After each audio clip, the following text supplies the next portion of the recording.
Welcome to another edition of the Nightly Nuge. Happy Thursday, Mr. Nugent. Yes, it is a happy Thursday. I improvise, adapt, and overcome. I got this life, liberty, and pursuit of happiness, and it includes Thursdays. How prioritized can the guitar player be? I celebrate my Black Rifle, and I also celebrate Black Rifle coffee. So I'm cocked, locked, and ready to rock the Glock around the clock, Dr. Spock. You know, is there any truth to the rumors, Ted, and I'm very saddened today that you're actually going to be leaving the Nightly Nuge to take on a full-time position with The View since Whoopi Goldberg has been suspended? Tell me it's not true, Ted.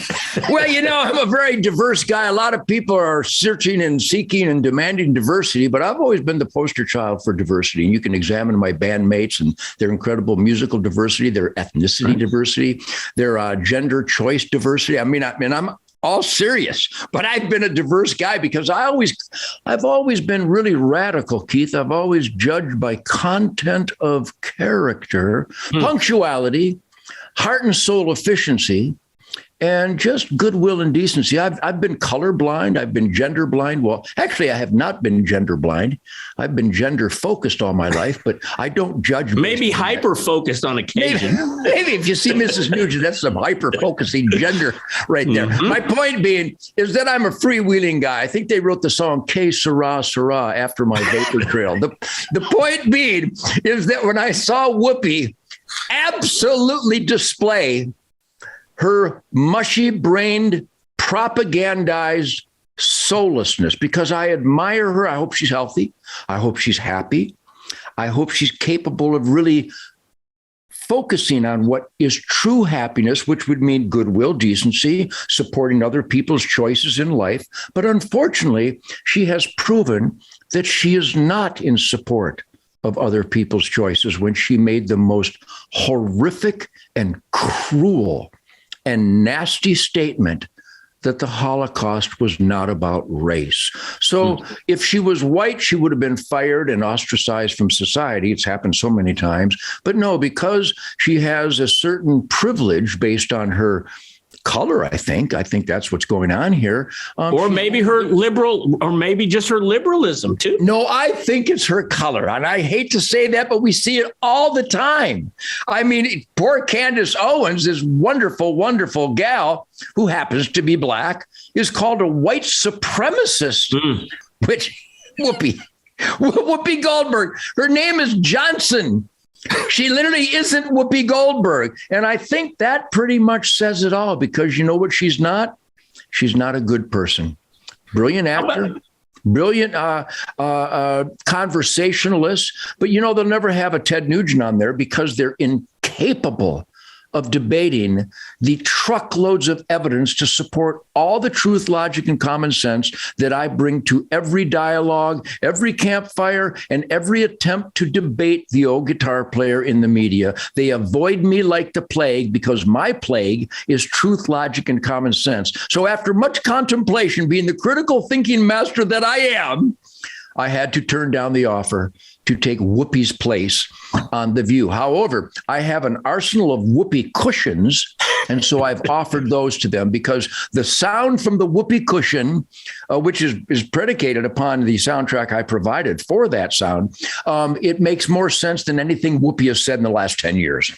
So, Ted, what about the double standard? Roseanne Barr, she makes a comment. There's no 2-week vacation. She's fired. I saw on social media, give Whoopi a break. Did the left give President Trump a break?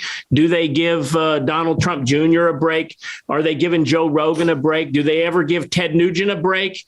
I mean, why is it some people, because of their views, are fired and constantly ridiculed, and other people, it's like, she didn't really mean it. She apologized. 2 weeks off. We'll bring her right back. Because she is giving Black privilege. All those other people that were absolutely destroyed because of a hiccup or a moment, a lapse, maybe a mistake, and their careers were destroyed. Whoopi, this will ruffle a lot of feathers, which I'm really good at because truth, logic, and common sense seems to ruffle feathers nowadays. But Whoopi has Black privilege. And if she would like to debate me on that, if they would like to invite me to The View, well, he's a has-been, a one-hit wonder. I haven't had a hit. I never had a number one hit. I mean, I've just sold 40 million records because my music is so damn cool. Here I am. Has been having a really good time is what I've been doing. So they will never invite me on The View because they are scared to death, because they've witnessed people like Piers Morgan and other people try to debate me, and I eat their lunch. Well, I'm glad you're not leaving. You're going to stay here on the Nightly Nuge. But if those of you out there want to hear a better view, I would recommend listening not only to Ted's podcast, but how about a little Right on the Mark? I mean, I have my own weekly podcast, Ted. We're right on the mark. It's a better view. What do you think? I think truth, logic, and common sense resonates, Keith. I mean, that's why Joe Rogan is such a success, the number one podcast on planet Earth. So, yeah, Joe Rogans of the world, they are waking people up because there's a respect for alternate points of view, which you do not see on The View, which you will never see on CNN, which you will never see on MSNBC or ABC or CBS or any of the networks. So thank you for Right on the Mark. Go to the Right on the Mark podcast. Go to the Ted Nugent Spirit Campfire, Joe Rogan Experience. There's a lot of really good ones. You know where there's a lot of truth, logic, and common sense and really funny, smart people?